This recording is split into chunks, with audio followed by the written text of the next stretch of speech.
हमरे राजा जी के बोली बड़ा मीठ लगेला।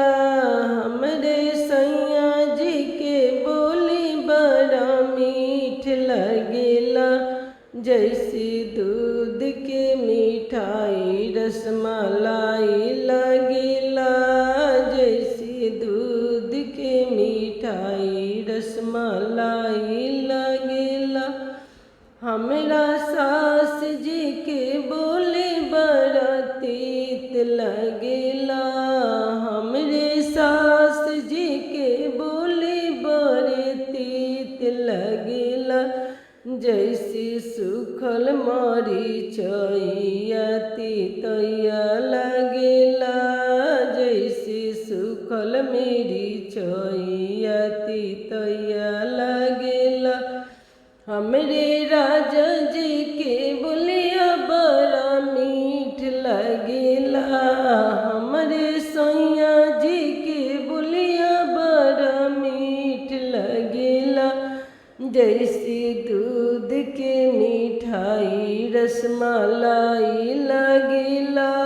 जैसे दूध के मिठाई रसमलाई लगेला। हमरा गोतिन जी के बोलिया बड़ा तीत लगेला। हमरा गोतिन के बोलिया बड़ा तीत लगेला। जैसे सूखल मरीचइया तितैया लगेला। जैसे सूखल मरीचइया तितैया लगेला। हमरा राजा जी के बोलिया बड़ा मीठ लगेला।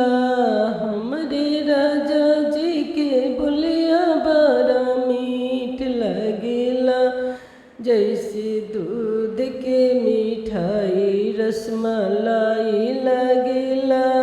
जैसे दूध की मिठाई रसमलाई लगेला। हमरा ननद की बोलिया बड़ा तीत लगेला। हमरा ननद की बोलिया बड़ा तीत लगेला।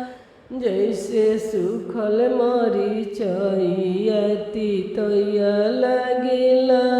जैसे सूखल मरीचइया तितैया लगेला। हमरा राजा जी के बोली बड़ा मीठ लगेला। हमरे सैया जी के बोली बड़ा मीठ लगेला। जैसे दूध के मिठाई रसमलाई लगेला। जैसे दूध के मिठाई रसमलाई